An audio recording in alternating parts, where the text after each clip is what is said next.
সাইদ বিন যায়েদ বিন আমর বিন নুফাইল থেকে বর্ণিত, তিনি বলেন রাসূল সাল্লাল্লাহু আলাইহি ওয়াসাল্লাম বলেছেন,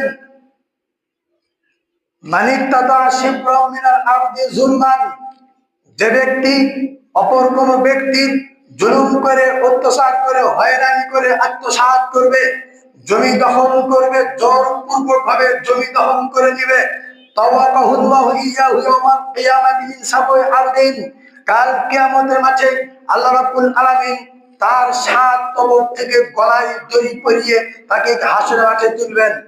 আবু হুরায়রা তিনি বলেন রাসূল সাল্লাল্লাহু আলাইহি ওয়াসাল্লাম বলেছেন, মান কানাত ইনদাহু মাজলামাতুন লিআখিহি, যে ব্যক্তি এই দুনিয়ায় কারো উপরে জুলুম করবে, অত্যাচার করবে, ফালিয়াতাহাল্লাহু মিনহা, যার উপরে অত্যাচার করবে, যার উপরে জুলুম করবে, যার জমি মেরে খাবে, যার টাকা পয়সা বাড়ি লুণ্ঠন করবে, যার টাকা পয়সা বাড়ি গাড়ি নারী নিজের আয়ত্তে নিবে, দখলে নিবে জোরপূর্বক ভাবে, ফালিয়াতাহাল্লাহু মিনহা, তার থেকে সে যেন মুক্ত হয়ে যায়, তার থেকে সে যেন ক্ষমা নিয়ে নেয়।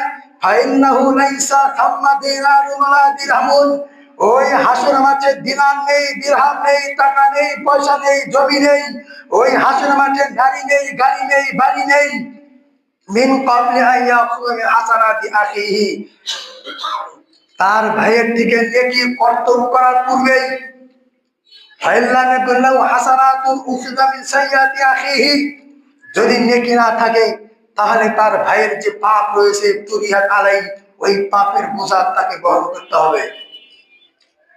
আব্দুল্লাহ বিন আমর থেকে বর্ণিত, তিনি বলেন রাসূল সাল্লাল্লাহু আলাইহি ওয়াসাল্লাম বলেছেন, আল মুসলিমু মান সালিমাল মুসলিমুনা মিন লিসানি ওয়া ইয়াদিহি, পরিপূর্ণ মুসলিম হচ্ছে সেই, পরিপূর্ণ মুমিন হচ্ছে সেই, যার হাত থেকে অপর মুসলিম নিরাপদ থাকে, যার পা থেকে অপর মুসলিম নিরাপদ থাকে, যার মুখ দিয়ে অপর মুসলিম নিরাপদ থাকে। সম্মানিত উপস্থিতি, রাসূল সাল্লাল্লাহু আলাইহি ওয়াসাল্লাম এইভাবে একাধিক হাদিসে তিনি বলেছেন। আল্লাহ রাসূল সাল্লাল্লাহু আলাইহি ওয়াসাল্লাম বলেন, ইত্তাকু যুলম, তোমরা জুলুম থেকে বেঁচে থাকো, ফাইন্নাল যুলমা যুলমাতুন ইয়াউমাল কিয়ামা, কারণ এই জুলম কিয়ামতের দিন অন্ধকারাচ্ছন্ন হয়ে যায়। আল্লাহ রাব্বুল আলামিন আপনাকে ন্যায় বিচার করতে বলেছেন। বিশ্বাস করেন, আপনি 100 বার চুরি করেছেন, এটাই পাপ আল্লাহর সাথে জড়িত, এই পাপ আল্লাহ ক্ষমা করবে। আপনি 70 বার জিনা করেছেন, এই পাপ আল্লাহর সাথে জড়িত, আল্লাহ ক্ষমা করবেন। আপনি 70 বার ডাকাতি করেছেন, এই পাপ আল্লাহর সাথে জড়িত, আল্লাহ ক্ষমা করবেন। আপনি বেনামাজি নামাজ পড়তেছেন না, ইমানে আমলে ঘাটতি রয়েছে, এই পাপ আল্লাহর সাথে জড়িত, আল্লাহ ক্ষমা করবেন।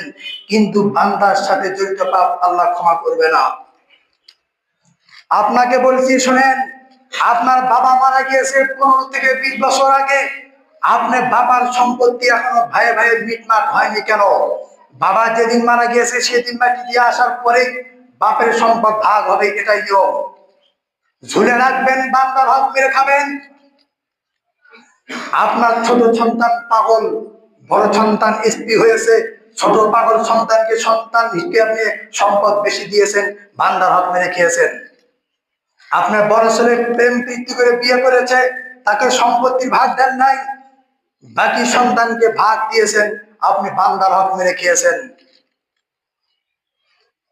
শোনেন, আপনাকে বলছি শোনেন, আপনার সম্পত্তি যদি, আপনি যে বাড়ি করতেছেন, গাড়ি করতেছেন, ব্যবসা বাণিজ্য করতেছেন, তার ভিতরে যদি আমার বাবার, আমার চাচার যদি 1 ইঞ্চি জমি যদি ঢুকে যায়, বান্দার হক মেরে খেয়েছেন। কিয়ামত আগে হওয়ার আগ পর্যন্তই, মৃত্যু হওয়ার আগ পর্যন্তই যার হক মেরে খেয়েছেন তার কাছে যদি ক্ষমা না চান, আল্লাহ আপনাকে ক্ষমা করবে না। সারা জীবন যদি ওই বাইতুল্লাহ মক্কায় গিয়ে গিলাফ ধরে যদি কান্দেন, তাও ক্ষমা হবে না। কথা দিয়ে যাকে আঘাত করেছেন, কষ্ট দিয়েছেন, তার কাছে ক্ষমা না চাইলে আল্লাহ ক্ষমা করবে না। আমি চাচার সম্পত্তি খাবো, বাবার সম্পত্তি খাবো, বোনের সম্পত্তি খাবো, ভাইয়ের সম্পত্তি নিয়ে কেড়ে নিয়ে বড় হবো, এই ধান্দা করেন না। যদি সম্পদ দিয়ে তাকে যদি প্রতিশোধ দিতে না পারে, তার হাত ধরে পা ধরে মাপ চান, মাপ করলে মাপ পাবেন।